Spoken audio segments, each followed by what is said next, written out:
नमस्कार, मी यामिनी महामुणकर. हितगुज या कार्यक्रमात आपलं स्वागत. या कार्यक्रमाच्या माध्यमातून आपण विविध आजारांवरील उपचारांसंदर्भात माहिती जाणून घेत असतो. आज आपण श्वसनाचे आजार, शंका आणि समाधान या विषयावर डॉक्टर महावीर मोदी यांच्याशी संवाद साधणार आहोत. डॉक्टर महावीर मोदी हे फुफ्फुस रोग तज्ञ आहेत आणि गेले 21 वर्ष पुण्यातील नावाजलेल्या रुबी हॉस्पिटलमध्ये ते कार्यरत आहेत. रुबी हॉल क्लिनिकमध्ये गेले 21 वर्ष ते चेस्ट स्पेशलिस्ट तसेच क्रिटिकल केअर स्पेशलिस्ट, झोपेचे आजार तज्ञ म्हणून कार्यरत आहेत. ते रुबी हॉलमध्ये डीएनबी चेस्टसाठी शिक्षक आहेत आणि त्यांच्या मार्गदर्शनाखाली बरेच नावाजलेले डॉक्टर भारतात अनेक ठिकाणी कार्यरत आहेत. तसंच त्यांच्या या प्रामाणिक कार्यासाठी गेल्या 2 वर्षात त्यांना अनेक नामांकित पुरस्कारांनी सन्मानित करण्यात आले. तसेच गेप्रा असोसिएशन बंगलोर येथे भारतरत्न इंदिरा गांधी गोल्ड मेडल पुरस्काराने देखील त्यांना गौरविण्यात आलेला आहे. डॉक्टर, आपलं पुन्हा एकदा स्वागत. थँक्यू. सर्वसाधारणपणे डॉक्टर, श्वसनाचे आजार कोणकोणते आहेत आणि त्यांची प्रमुख लक्षणं कोणती आहेत? तर सर्वप्रथम श्वसनाचे आजार म्हणजे आपण जर श्वास नलिकेचा विचार केला किंवा फुफ्फुसाचा आपण एक जर स्ट्रक्चर बघितलं तर ही मेन आपली श्वास नलिका असते आणि मग ती उजवीकडे डावीकडे डिवाइड होते आणि मग श्वास नलिकांचं असंख्य जाळं पसरत जातं आणि त्या जाळ्यातनं नंतर आपल्या फुफ्फुसाची निर्मिती होते. तर त्याचप्रमाणे श्वसनाचे आजार जे आहेत ते सुद्धा म्हणजे श्वास नलिकेचे आजार, की श्वास नलिकेचे आजार म्हणजे ज्याच्यात आपण दमा आहे किंवा अस्थमा ज्याला आपण म्हणतो किंवा काळा दमा ज्याला आपण सीओपीडी असा आजार म्हणतो. तर हे बेसिकली श्वास नलिकेचे आजार किंवा ब्रॉन्कायटिसचा आजार आहे. तर हे जे आहेत हे श्वास नलिकेचे आजार आहेत. त्याच्याबरोबर पुढे जिथे आपलं लंग्स किंवा फुफ्फुस अल्व्हिओलाई जिथे तयार होतात की जिथून आपला हवा जी आहे किंवा ऑक्सिजन रक्तामध्ये मिसळतो आणि कार्बन डायऑक्साईड रक्तातनं बाहेर येतो. तर त्या अल्व्हिओलाई मध्ये साधारणतः होणारे आजार म्हणजे सगळ्यात कॉमन आपल्या देशामध्ये जो आहे तो म्हणजे टीबी, ट्युबरक्युलोसिस किंवा क्षयरोग हा आजार आहे किंवा तेथे न्यूमोनिया किंवा ज्याला आपण फुफ्फुसाचं इन्फेक्शन असं म्हणतो, हे आजार फुफ्फुसामध्ये डेफिनेटली दिसतात. आता हे अल्व्हिओलाई जे आहेत त्यांना कॉम्प्रेस ठेवण्यासाठी इंटरस्टिशियम असतं आणि ते इंटरस्टिशियम मध्ये बऱ्याच वेळेला आजकाल तुम्ही ऐकलं असेल की लंग फायब्रोसिस की फुफ्फुसाला जाळी होणे, हा एक स्पेसिफिकली फुफ्फुसाचा आजार आहे. आणि या सगळ्या फुफ्फुसाच्या भोवती त्याला पूर्णपणे घट्ट पकडलेलं असतं. त्याला आपण प्ल्युरा असं म्हणतो की जे आवरण असतं फुफ्फुसाच्या भोवती आणि त्या प्ल्युरामधून छातीमध्ये पाणी होणे किंवा छातीमध्ये हवा साठणे हे बेसिकली थोडं फुफ्फुसाच्या बाहेरच्या बाजूला असतं. तर हा पण एक फुफ्फुसाचाच आजार म्हणून आपला म्हटला जातो. आणि नक्कीच चेस्ट वॉल डिफॉर्मिटी म्हणजे काही लोकांना फुफ्फुसाला क्षमता कमी असते कारण त्यांच्या कमरेला बाक असतो किंवा छातीला बाक असतो किंवा काही लोकांना डेव्हलपमेंटली छातीमध्ये ॲबनॉर्मॅलिटी असते, बरगड्यांमध्ये काही ॲबनॉर्मॅलिटी असते. तर त्याच्यामुळे सुद्धा फुफ्फुसावरती क्षमता कमी होते. तर असेही साधारणतः नॉर्मली फुफ्फुसाचे आजार जे आहेत आणि याला लक्षणं जर तुम्ही बघाल तर ही लक्षणं खूप कॉमन असतात. ही लक्षणं म्हणजे कोणालाही जो खोकला आणि हा खोकला जर प्रदीर्घ कालावधीचा असेल म्हणजे साधारणतः 3 आठवड्यापेक्षा जास्त खोकला असेल किंवा कोणाकोणाला वारंवार खोकला येतो की प्रत्येक हवामान बदलली की खोकला येतो आणि खोकल्याबरोबर कफ बाहेर पडणे की प्रत्येक ऋतू बदलला हिवाळ्यामध्ये की मला खोकला कफ हा होतोच होतो किंवा खोकल्यामध्ये कधी रक्त पडणे, ही अगदी एक रेड फ्लॅग साईन आहे की म्हणजे ह्यामध्ये आपण डेफिनेटली फुफ्फुसाच्या डॉक्टरांना आपण संपर्क केला पाहिजे. दम लागणे किंवा धाप लागणे हे पण असं एक साधारणतः फुफ्फुसाच्या आजाराचं एक प्रमुख लक्षण जे आहे किंवा छातीत दुखणे, लांब श्वास घेतल्यानंतर छातीत दुखतंय किंवा खोकला केल्यानंतर छातीत दुखतंय, ही काही प्रामुख्याने फुफ्फुसाच्या आजाराची लक्षणं आहेत. डॉक्टर, जसं तुम्ही आता उल्लेख केला, दम लागणं किंवा धाप लागणे हे सर्वसामान्य लक्षणं आहेत जी विशेषतः वयोवृद्धांमध्ये आपल्याला जास्त बघायला मिळतात. दम लागण्याची मुख्य कारणं कोणती आहेत? अगदी बरोबर प्रश्न आहे कारण प्रत्येक पेशंटला आजकाल स्पेशली वृद्ध पेशंट्समध्ये त्यांना मला दम लागतो, मला धाप लागते, हे कॉमन कारण असतं. परंतु दम लागणे हे फक्त फुफ्फुसाच्या आजाराशीच रिलेटेड आहे असं पण नाही किंवा फक्त हृदयाशी रिलेटेड आहे असं पण नाहीये.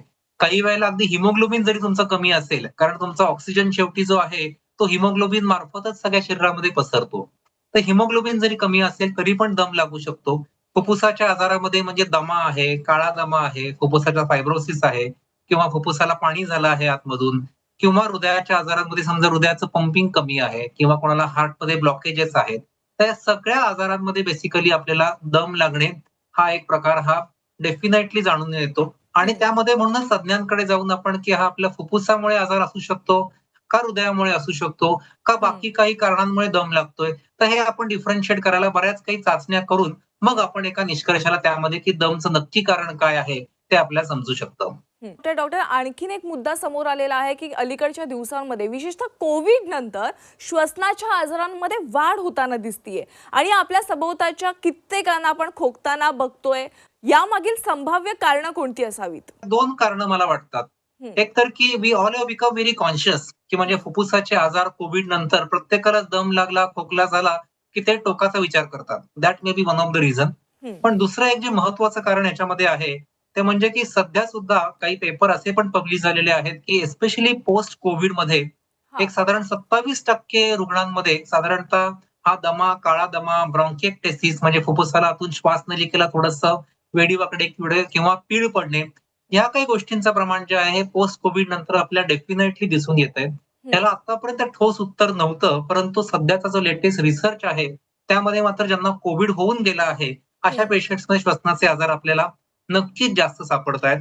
हम्म. आणि याला बाकीची कारणं डेफिनेटली आहेत, की जसं कन्स्ट्रक्शन बऱ्याच बऱ्याच ठिकाणी कन्स्ट्रक्शन्स आहेत. बऱ्याच ठिकाणी उड्डाणपूल बांधणे, तोडणे याच्यातनं जी काही धूळ आहे किंवा व्हेइक्युलर आपण जे आता रस्त्यावरती जी ट्रॅफिक बघतोय किंवा हो. पोल्युशन जे आहे, त्या सगळ्यातनं diesel exhaust particles, pollen grains या सगळ्यांची जी काही देवाण-घेवाण कंटिन्युअसली चालू आहे, ओव्हर क्राउडिंग आहे. आय थिंक हे सगळी कारणं आहेत, की या फुफ्फुसाचे आजार जे आपले स्पेशली पोस्ट कोविडमध्ये आपल्याला जास्त प्रमाणात दिसून येतात. हो. डॉक्टर, दमा किंवा अस्थमा याचं निदान कसं करतात आणि त्यासाठी उपलब्ध उपचार पर्याय कोणते आहेत? अगदी छान प्रश्न आहे हा. कारण आपल्या सगळ्यांना दम लागला की आपण ईसीजी काढतो किंवा ईसीजी सगळ्यांना माहिती आहे, की मला हार्ट अटॅक आलाय का ईसीजी काढून बघावं किंवा बीपी चेक हो. करतो आपण.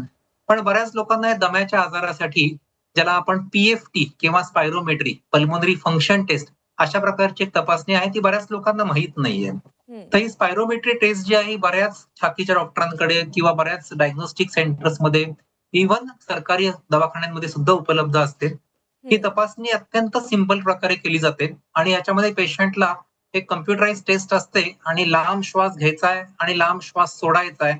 साधारणतः जितके छान पेशंट एफर्ट करेल तेवढ्या प्रमाणामध्ये आपल्याला फुफ्फुसाची क्षमता किती आहे ती आपल्या चाचणी याच्यामध्ये करता येते. आणि ह्याच्यामध्ये आपण मग नंतर पेशंटला काही इन्हेलर्स वगैरे देऊन मग ही कॅपॅसिटी वाढते का किंवा इन्हेलर्स देऊनही कॅपॅसिटी कमी होत नाहीये का किंवा तर ह्या काही गोष्टी आपण त्याच्यामध्ये आपण शोधतो आणि त्याप्रमाणे आपल्याला मग हा दमा आहे का किंवा हम्म. काळा दमा आहे का किंवा फायब्रोसिसमुळे लंगची कॅपॅसिटी कमी झाली आहे का, तर ह्या काही टेस्ट आपण या स्पायरोमेट्रीद्वारे करू शकतो. आणि ही अगदी गोल्ड स्टँडर्ड टेस्ट ज्याला आपण म्हणतो, ते तशी ही दम्याच्या आजारासाठी ही गोल्ड स्टँडर्ड टेस्ट अवेलेबल आहे आणि त्याचा नक्कीच आपल्या श्रोत्यांनी, ज्यांना त्रास होत असेल त्यांनी त्याचा उपभोग घ्यावा. तर तुम्ही आता उल्लेख केलात की लंग फायब्रोसिस हे नेमकं काय आहे आणि त्याची मुख्य कारणं काय आहेत, आणि असं देखील म्हटलं जातं की फुफ्फुसाच्या फायब्रोसिसवर कोणताही उपचार नाहीये. हे कितपत खरं आहे? आता लंग फायब्रोसिस हा एक मुद्दा जो आहे, की तो हा सुद्धा आपण पोस्ट कोविड बऱ्याच वेळेला या सगळ्या लोकांनी की फुफ्फुसाला फायब्रोसिस झालंय. तर बेसिकली फायब्रोसिस म्हणजे की फुफ्फुसाला आतून जाळी तयार होते. हा. आणि फुफ्फुसाची क्षमता जी असते ती फुफ्फुसाची क्षमता कमी होते. फुफ्फुसाची इलॅस्टिसिटी की आपण नॉर्मली श्वास घेतला की फुफ्फुस फुगतं, हम्म. श्वास सोडला की फुफ्फुस कोमेजतं. तर ही जी इलॅस्टिसिटी जी आहे, ही फुफ्फुसाला फायब्रोसिस किंवा जाळी झाल्यामुळे इलॅस्टिसिटी कमी होऊन जाते आणि थोडक्यात फुफ्फुस हे स्टिफ होऊन जातं, घट्ट होतं. आणि मग त्यातनं ऑक्सिजन पाझरत नाही आणि त्यामुळे आपण या पेशंट्सला बऱ्याच वेळेला दम लागणे किंवा खोकला येणे वारंवार, की जो बऱ्याच दिवसासाठी टिकतो आणि रुटीन औषधांनी पण जात नाही.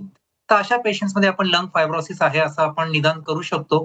हे निदान हे मोस्ट ऑफ द टाइम्स हे चांगल्या क्वालिटीचा सीटी स्कॅन जर आपण केला, हम्म. कोविडचा स्कॅन वेगळा आणि हा चांगल्या क्वालिटीचा एचआरसीटी स्कॅन जो आपण म्हणतो, ज्याच्यामध्ये आपण पेशंटला श्वास घेणे, श्वास सोडणे, पाठीवर झोपून, छातीवर झोपून असे वेगळ्या-वेगळ्या प्रकारचे स्कॅन्स करून फायब्रोसिस आहे का, ते आपण हम्म. त्याच्यामध्ये आपण नक्कीच बघू शकतो. हा. कारण हा. याच्यामध्ये सगळ्यात महत्वाचं आहे ते म्हणजे की कोणत्याही प्रकारचं एक्सपोजर, म्हणजे हम्म. फुफ्फुस हा एकमेव अवयव असा आहे, की त्याच्यामध्ये जे काही आत जाईल ना, ते बऱ्याच वेळेला आतच राहतं. म्हणजे मी हो. बऱ्याच पेशंटला सांगतो, की आपलं फुफ्फुस जे आहे ना, हे स्पंज सारखं आहे. त्याच्यात हम्म. मिलियन्स ऑफ पोअर्स आहेत आणि या पोअर्समध्ये जे काही अडकून बसेल, ते निघायला कदापि शक्य नसतं. हम्म. तर ज्यांना खोकला आहे, कफ आहे आणि बरेच दिवस जर खोकला जात नाही, त्या लोकांनी स्कॅन केला आणि आपल्या जर त्यांना फुफ्फुसाला जाळी आहे असं जर दिसलं, तर हम्म. त्यांना आपण लंग फायब्रोसिस म्हणतो. तर हम्म. Occupational hazard is most important. त्याच्यामध्ये हे लंग फायब्रोसिस दिसतं. हम्म. बऱ्याच वेळेला संधिवाताच्या आजारामध्ये आमच्याकडे बरेच पेशंट असे आहेत, की ज्यांना संधिवात आहे आणि संधिवात बरा होतोय, परंतु दम लागतोय आणि मग ते रूपांतर फायब्रोसिसमध्ये झालेलं आहे. तर ह्या दोन मोठ्या कॅटेगरी आहेत. आणि लंग फायब्रोसिसची मोर दॅन 400 साधारणतः आपल्याकडे वेगळी कारणं आहेत.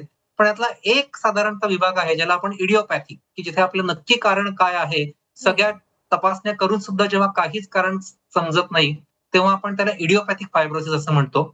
आणि तुमचा दुसरा प्रश्न होता, की ह्याच्यामध्ये काहीच ट्रीटमेंट अवेलेबल नाहीये का? तर हे अगदी म्हणजे आपण ज्याला म्हणू, की हा एक मिथ आहे किंवा गैरसमज आहे. कारण फुफ्फुसाच्या फायब्रोसिसला स्टेजेस असतात आणि सीटी स्कॅन प्रमाणे जर आपण त्याला अर्ली स्टेजमध्ये पिकअप केलं, तर याला बऱ्यापैकी ट्रीटमेंट अवेलेबल असते. फॉर एक्झाम्पल कबुतरांमुळे जर लंग फायब्रोसिस आहे आणि कबुतर पूर्णपणे एलिमिनेट केली किंवा एखाद्या ऑक्युपेशनमुळे होतंय, ते ऑक्युपेशन पासून आपण लांब झालो, तर हे आजार हे बरेचसे रिव्हर्सिबल असतात. अगदी एंड स्टेज लंग डिसीज जो आहे, त्याच्यामध्ये ट्रीटमेंट ऑप्शन्स खूप लिमिटेड आहेत. यामध्ये पेशंटला आपण घरी ऑक्सिजन, अँटीफायब्रोटिक जे काही औषधं, या गोष्टी डेफिनेटली अवेलेबल आहेत. अगदी लंग ट्रान्सप्लांट सारखे सुद्धा उपचार आता याच्यामध्ये अवेलेबल आहेत. त्यामुळे फायब्रोसिस हा एक वर्ड जो आहे, हा डोक्यामध्ये न ठेवता त्याचं कारण काय आहे, हे डेफिनेटली आपण माहिती करून घ्यावं आणि मग तज्ञांमार्फत आपण त्याला ट्रीटमेंट बऱ्यापैकी अवेलेबल आहे. डॉक्टर, सगळ्यात महत्वाचा प्रश्न की फुफ्फुसाची क्षमता म्हणजे कितपत चांगली आहे हे कसं ओळखायचं आणि फुफ्फुसाच्या कार्यचाचण्या कोणत्या आहेत? हां. अगदी महत्त्वाचा प्रश्न आहे. कारण हो. मी म्हटल्याप्रमाणे स्पायरोमेट्री किंवा लंग फंक्शन टेस्ट ही टेस्ट बऱ्याच ठिकाणी अवेलेबल आहे. परंतु आता स्पायरोमेट्रीपेक्षाही ॲडव्हान्स गोष्टी फॉर एक्झाम्पल आमच्याकडे रुबी हॉलमध्ये अशा बऱ्याच मशिनरी आहेत, की त्यामध्ये आपण पेशंटची पूर्णपणे लंग कॅपॅसिटी आपण चेक करू शकतो, ज्याला आपण बॉडी बॉक्स असं म्हणतो. किंवा आपण जो ऑक्सिजन प्रत्येक श्वासाबरोबर आत घेतोय, परंतु तो ऑक्सिजन रक्तामध्ये मिसळून सगळ्या शरीरावर पसरतोय का? ते बघण्यासाठी डी-एल-सी-ओ डिफ्युजन नावाची स्टडी असते. आणि सगळ्यात महत्त्वाची एक टेस्ट आहे ज्याला आपण 6 मिनिट वॉक टेस्ट असं म्हणतो, की जी ही तपासणी बऱ्याच लोकांनी कोव्हिडमध्ये केलेली आहे, की घरच्या घरी पल्स ऑक्सिमीटर असतं.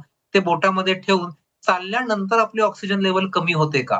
आणि साधारणतः एक 5 ते 6 मिनिट पेशंट चालले आणि ऑक्सिजन लेव्हल 3 ते 4% ड्रॉप होत असेल, तर हे सिग्निफिकंट लक्षण आहे, की मे बी पेशंटला फुफ्फुसाचा आजार डेव्हलप होतोय. आणि मग आपण ही टेस्ट ट्रीटमेंटच्या सुरुवातीला करतो.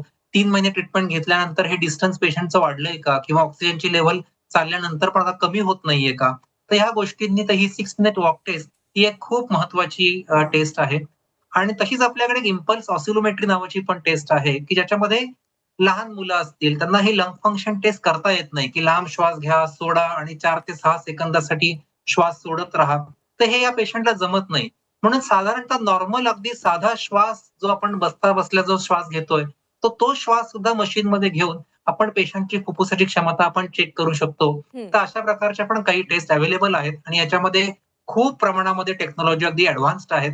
तर आपल्या श्रोत्यांनी नक्की त्याची मदत घ्यावी. डॉक्टर, सगळ्यात महत्त्वाचा प्रश्न ज्याबद्दल अनेकांना अपूर्ण माहिती आहे, टीबी किंवा क्षयरोग हा श्वसनाच्या आजारांपैकी एक मुख्य आजार आहे आणि हा पूर्णपणे बरा होणारा आजार आहे का? आणि एकत्र खाल्लं, एकत्र राहिलं तर टीबी पसरतो का? आणि आणखीन एक प्रश्न आहे की टीबी रुग्णाला पूर्णपणे वेगळं ठेवणं आवश्यक आहे का? यामध्ये एक खूप छान प्रश्न आहे. कारण आपण जेव्हा फुफ्फुसाचे आजार जेव्हा बोलत असू आणि आपण जर टीबी बद्दल नाही बोललो, हो. तर आपल्या देशामध्येच आपण नाही असा त्याचा अर्थ होतो. हं. कारण टीबी आपल्या देशामध्ये खूप रॅम्पंट आहे. प्रत्येक सोसायटीमध्ये, क्लासमध्ये, प्रत्येक ठिकाणी टीबी दिसतो. खरंच. आणि as a doctor I will suggest की this is one of the disease which has 100% treatment. Okay. ह्याला बऱ्याच वेळेला जे काही मिथ्स आहेत, की पेशंटने एकत्र आम्ही त्यांच्याबरोबर जेवू शकत नाही किंवा आम्ही झोपू शकत नाही. तर तशा प्रकारे हा आजार पसरत नाही. हा बेसिकली आजार पसरतो हा खोकल्याने. हां, तर खोकला करताना जे काही ड्रॉपलेट स्प्रेड होतात, जसं आपण कोव्हिड वेळेला आपण जी चर्चा करायचो, तर तसंच हे ड्रॉपलेट स्प्रेड होऊ नये म्हणून आपण सगळ्यांनी कॉफ इन स्लीव्हज असं म्हणतो, म्हणजे की हातात पण खोकायचं नाहीये, उघड्यावर खोकायचं नाहीये. परंतु अशा प्रकारे जर पेशंट खोकले, तर ते जे आहे तो स्प्रेड बराचसा खोकल्यामार्फत जो आहे तो आपण तर हे कॉफ एटिकेट्स काही ठिकाणी या शाळेमधून आणि हे प्रचारित व्हायला पाहिजेत. एकत्र खाल्ल्याने, एकत्र जेवल्याने, झोपल्याने टीबी आजार पसरत नाही. हं. काही वेळेला आम्ही पेशंटला आयसोलेट करायला सांगतो, ज्यांना पॉझिटिव्ह म्हणजे ज्यांच्या कफमधून टीबीचे जंतू पसरत आहेत, अशा पेशंटला आपण एक 10-15 दिवसासाठी थोडंसं आयसोलेट व्हायला सांगतो. हं. ते पण सगळ्यांपासून नाही, कारण आपल्या सगळ्यांना प्रतिकारशक्ती आहे. पण ज्यांची प्रतिकारशक्ती कमी आहे, फॉर एक्झाम्पल डायबिटीसचे रुग्ण आहेत किंवा ज्यांचं ऑर्गन ट्रान्सप्लांट झालेलं आहे हं. किंवा ज्यांना स्टिरॉइड चालू आहेत, तर अशा लोकांपासून मात्र टीबीच्या रुग्णांनी ट्रीटमेंट चालू केल्यानंतर 1, 2 ते 3 आठवडे तरी पूर्णपणे सेपरेट ठेवण्याचा आपण प्रयत्न करावा, but not for everyone. So it was a very good question. Thank you for the question. Doctor, आणखीन एक महत्त्वाचा प्रश्न की ब्रॉन्कोस्कोपी म्हणजे काय आणि ब्रॉन्कोस्कोपी आणि फुफ्फुसाच्या आजारांच्या एकूणच निदानामध्ये काय काय प्रगती झाली आहे? तर आपण सगळ्यांनी एंडोस्कोपीचं नाव ऐकलेलं हो. असतं. कारण एंडोस्कोपी जी असते ती आपण पोटाची करतो. अपचन झालं असेल तर आपण एंडोस्कोपी करतो. तर त्याचप्रमाणे जेव्हा आपण फुफ्फुसाची एंडोस्कोपी करतो, तर त्याला आपण ब्रॉन्कोस्कोपी असं म्हणतो. तर ही एक छोटीशी ट्यूब आहे, जसं तुम्ही पिक्चरमध्ये बघाल, तर ती एक छोटीशी ट्यूब आहे. ती आपण नाकातनं पेशंटला घशामध्ये स्वरयंत्रातनं फुफ्फुसाच्या आतमध्ये जातो आणि स्वरयंत्राच्या आतमध्ये गेल्यानंतर आपल्या फुफ्फुसाची जी श्वासनलिका जी आहे आणि श्वासनलिकेचं जे असंख्य जाळं पसरलेलं आहे, त्यातल्या बऱ्याचशा डिव्हिजन्स पर्यंत आपण जाऊन आतून आपण कफ काढू शकतो. म्हणजे फॉर एक्झाम्पल काही लोकांचा कफ अडकलेला असतो किंवा काही लोकांना कफ तपासण्यासाठी बाहेर काढता येत नसतो. तर अशा वेळेला आपण सॅम्पल्स त्या ब्रॉन्कोस्कोपीद्वारे घेऊ शकतो. काही लोकांना फुफ्फुसाच्या आतमध्ये ट्यूमर असतो किंवा कोणाला आतमधून ब्लिडिंग होत असतं. तर अशा वेळेला आपण ब्रॉन्कोस्कोपीने आत जाऊन आपण तुकडा काढू शकतो. आता याच्यामध्ये इतक्या प्रमाणामध्ये ॲडव्हान्सेस आहेत, की या ब्रॉन्कोस्कोपला म्हणजे श्वासनलिकेची दुर्बीण जी आहे, त्या दुर्बिणीला पुढे एक सोनोग्राफीचा पण प्रोब असतो. आणि समजा श्वासनलिकेच्या आतमध्ये नाही, पण श्वासनलिकेच्या बाहेरच्या बाजूने कुठे ट्यूमर किंवा कुठे नोड्स असतील, तर आपण ती सोनोग्राफी करून त्याचं आपण एक्झॅक्ट निदान करू शकतो, की कुठे अशा प्रकारचा ट्यूमर दिसतोय आणि मग आपण श्वासनलिकेला सोनोग्राफी गाईडन्समध्ये पंक्चर करून ना त्यातनं आपण सेल्स वगैरे घेऊ शकतो. हं. तर याला इबस असं म्हणतात. अगदी छोटे-छोटे जे नोड्यूल्स लंग्स मधले जे असतील, त्याच्या पण आपण बायोप्सी घेऊ शकतो. सीटी हं. स्कॅनच्या माध्यमात आपण बायोप्सी घेऊ शकतो. इलेक्ट्रोमॅग्नेटिक नॅव्हिगेशन वगैरे असे आर्टिफिशियल इंटेलिजन्स सुद्धा यामध्ये बऱ्यापैकी आपल्याला दिसू शकतो. तर असे बऱ्यापैकी म्हणजे प्रत्येक ब्रांचला जो काही एक पेस येतो, तसा पेस या आमच्या रेस्पिरेटरी फील्डला किंवा कोव्हिड नंतर आलेला आहे आणि बऱ्याच प्रमाणामध्ये टेक्नॉलॉजी आणि नॉलेज त्याच्यामध्ये खूप प्रमाणामध्ये भरभराट आहे आणि आपण त्यामुळे ह्या सुद्धा फॅसिलिटीचा उपयोग आपल्या श्रोत्यांनी करून घेतला पाहिजे. डॉक्टर, सध्या ना झोपेच्या समस्या देखील अनेक उद्भवत आहेत. तुम्ही झोपेच्या विविध आजारांवर उपचार करतायत. तुम्ही त्यांचं निदान आणि उपचार कसं करता? तर सगळ्यात महत्वाचं आहे, की फुफ्फुसाचे आजार आणि झोप यांचा कनिष्ठ संबंध आहे. हं. म्हणजे काय, की ज्यांना झोप छान लागते, 7 ते 8 तास ज्यांना झोप आहे, लहान मुलांना 10 ते 12 तास ज्यांना झोप आहे, हं. तर ह्या मुलांमध्ये झोप छान असली, की त्यांची प्रतिकारशक्ती रात्री त्या डीप स्लीपमध्ये बऱ्यापैकी स्टिम्युलेट होते. हां. आणि मग ती प्रतिकारशक्ती चांगली असली, की या लोकांना ॲलर्जी, अस्थमा, दम्याचे प्रकार ह्या गोष्टी किंवा फुफ्फुसाचे इन्फेक्शन्स हे अगदी कमीत कमी प्रमाणात दिसून येतात. तर म्हणून झोप जी आहे ही सगळ्यात महत्वाची आहे, स्पेशली ॲलर्जीच्या पेशंटसाठी. हां. आता बरेच पेशंट जे आहेत ते घोरतात आणि घोरल्यामुळे काय होतं, की त्यांना रात्री ऑक्सिजन व्यवस्थित मेंदूला मिळत नाही आणि झोपेचं काम काय आहे, की रात्री झोपेमध्ये सुद्धा आपल्या मेंदूला व्यवस्थित ऑक्सिजन मिळाला पाहिजे, म्हणजे मेंदूला छान रिलॅक्सेशन मिळेल. हो. परंतु जे घोरतात त्यांना रात्री ऑक्सिजन कमी होतो. ऑक्सिजन कमी झाला, की मेंदू प्रॅक्टिकली जागा राहतो आणि मग दिवसा बसल्या-बसल्या झोप येणे किंवा कधीही फ्रेश न वाटणे ही अशी लक्षणं असतील, तर अशा आपण पेशंटची स्लीप स्टडी किंवा घोरण्याची टेस्ट आपण स्लीप लॅबोरेटरीमध्ये पूर्णपणे इलेक्ट्रोड्स लावून करतो. त्याचा डेटा पूर्ण स्टोअर करून मग आपण पेशंटला किती प्रमाणात रात्री ऑक्सिजन लेव्हल कमी होते का? घोरण्याचं प्रमाण किती आहे? असे विचार करून मग त्याप्रमाणे आपण त्यांची स्लीप हेल्थ, स्लीप हायजीन या गोष्टींवरती कॉन्सन्ट्रेट करतो. परंतु सी-पॅप किंवा अशा प्रकारचे काही डिव्हाइस देऊन पेशंट्सला बऱ्यापैकी या आजारामधून म्हणजे मुक्तता मिळू शकते. हं. तर ही सुद्धा एक खूप नॉवेल ट्रीटमेंट आहे आणि याचा सुद्धा आपल्या श्रोत्यांनी फायदा करून घ्यावा. हं.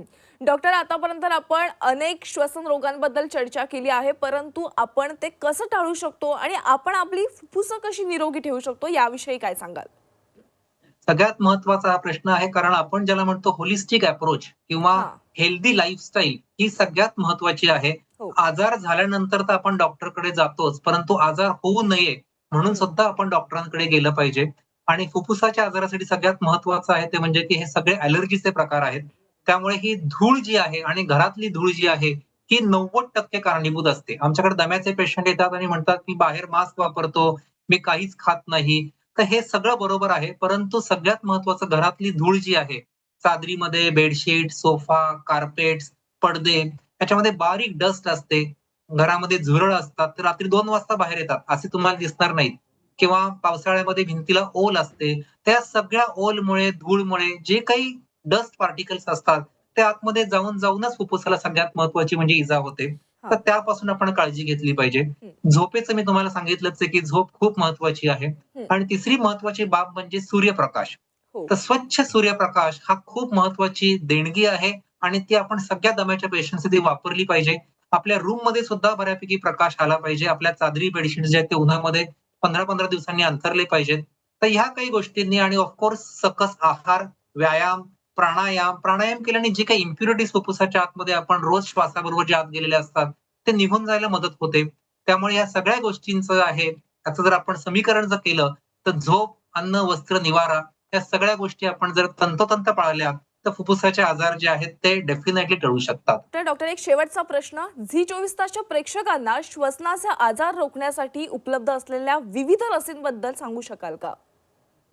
कोविड लसमुळे आपल्याला एक फायदा झालाय, की लसीकरण हे बऱ्याच लोकांना आता माहिती पडलंय आणि लसीकरण हे म्हणजे फक्त लहान मुलांसाठी मर्यादित नाहीये. हं. म्हणजे we all have taken our kids किंवा चला लसीकरणाला. पण अजून आपल्याकडे हा दिवस यायचा आहे, की आपण आपल्या म्हाताऱ्या-कोताऱ्या आई-वडिलांना पण आपण लसीकरणासाठी घेऊन जातोय. हां. तर हे खूप महत्वाचे आहेत. एस्पेशली आता आपण सगळ्यात तुम्ही बघितलं असाल, की फ्लूची साथ बऱ्यापैकी आहे. हो. आणि फ्लूचे पेशंट जे आहेत, ते फ्लूचे पेशंट दगावतात सुद्धा. आणि मला खूप दुःख होतं, की म्हणजे एवढ्या साध्या आजारासाठी ज्याला प्रभावी लस उपलब्ध आहे, तर ही फ्लूची लस वर्षातनं एकदा ही प्रत्येकाने आणि एस्पेशली ज्यांना फुफ्फुसाचे आजार आहेत, त्यांनी डेफिनेटली घेतली पाहिजे. त्या लसमुळे बराचसा हं, प्रतिकारशक्ती हं. आपली वाढते. हां. न्यूमोनियाची लस सुद्धा अवेलेबल आहे. ती सुद्धा आयुष्यामध्ये एकदा आणि काही वेळेला आपण 2 वर्षांनी ती रिपीट करतो. तर अशा प्रकारे न्यूमोनियाची लस उपलब्ध आहे. हं. कोविडची लस सुद्धा आपल्याकडे उपलब्ध होती. आता ती समजा परत जर कोविडचे पेशंट दिसले, तर आपल्याला ती सुद्धा घ्यायला लागू शकते. तर ती हं. सुद्धा घ्यावी. त्याच प्रकारे आता आपल्याकडे हर्पिस झॉस्टर किंवा कांजण्या त्याची सुद्धा लस अवेलेबल आहे. अशा बऱ्याच लसीकरण ह्या उत्तम आरोग्यासाठी आणि especially after the age of 50 और 60 या लसीकरण उपलब्ध आहेत आणि आपण सगळ्यांनी त्याची मदत नक्की घ्यावी. हं. धन्यवाद. डॉक्टर, आज आपण झी 24 तासच्या प्रेक्षकांना श्वसनाच्या आजारांविषयी अगदी योगाचं मार्गदर्शन केलं, त्याबद्दल आपले मनापासून आभार. आजच्या हितगुज या कार्यक्रमामध्ये श्वसनाचे आजार, त्याविषयीच्या शंका आणि त्यांचं समाधान यावर आपल्याला डॉक्टरांनी अगदी मोलाचं मार्गदर्शन केलेलं आहे. हितगुज या कार्यक्रमात वेळ झाली आज इथेच थांबण्याची. तुम्ही कुठेही जाऊ नका, पाहत राहा झी 24 तास.